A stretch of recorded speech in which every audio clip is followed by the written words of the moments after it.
Welcome all. Today's topic is about the destruction of microorganisms.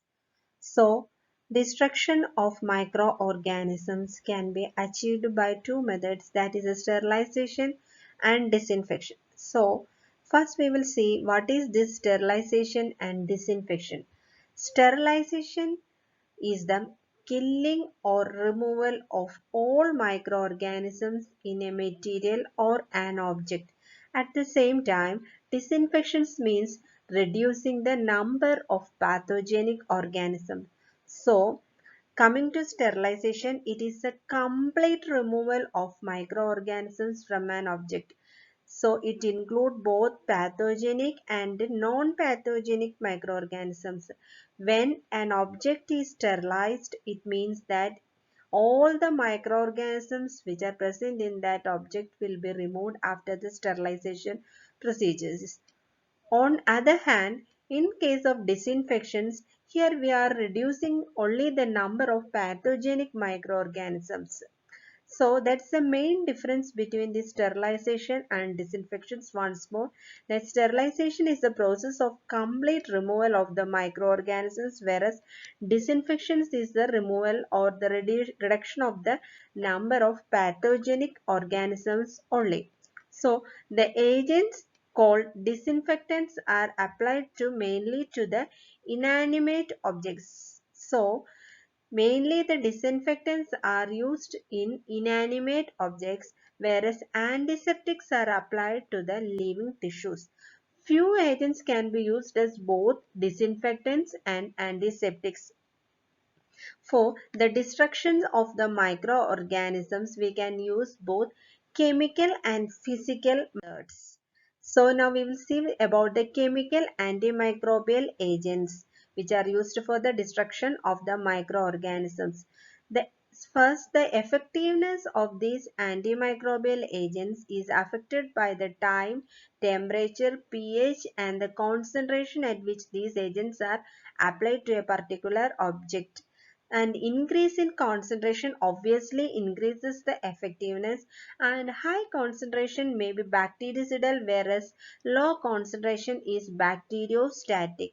So the different methods used for evaluating the efficiency of a particular antimicrobial agent is the phenol coefficient test, filter paper method and the dilution test.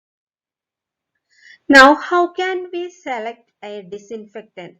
First one is the all of these disinfectant must be fast acting. Next, be effective against all types of the infectious agents without destroying the tissues or acting as a poison if ingested, and easily penetrate material to be disinfected without damaging or discoloring the material.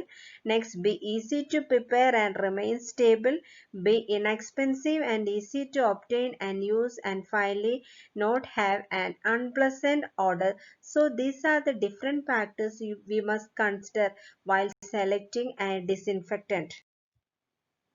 So, coming to the mechanism of action, they kill microbes by participating in one or more chemical reactions that damage the cell components. They either react and affect the proteins, or the reactions that affect the membranes, and the reactions that affect other cell components, and the reactions that affect the viruses.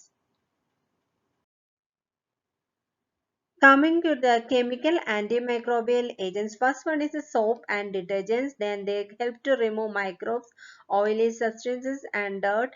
Soap contain alkali and sodium and helps to kill many species of Streptococcus, Micrococcus, Neisseria, and help to destroy even the influenza viruses. And the detergents allow the water to penetrate and cause dirt and microorganisms to be lifted out and washed away. And the detergents are said to be cationic if they are positively charged and anionic if they are negatively charged. Next one is the different acids and alkalis. Next, heavy metals, halogens, alcohols, phenols, oxidizing agents, alkylating agents, and finally the some dyes can also be used. So Coming to the physical agents used for the destruction of microorganisms, first and foremost one is the heat. In heat we can either use dry heat, moist heat or even pasteurization method. Next is the refrigeration, freezing and drying. And also radiation can also be used as physical agent for the destruction of microorganisms, which include UV radiation, ionizing radiation, microwaves and strong visible light. And the next one is a sonic and ultrasonic waves and filtration. And finally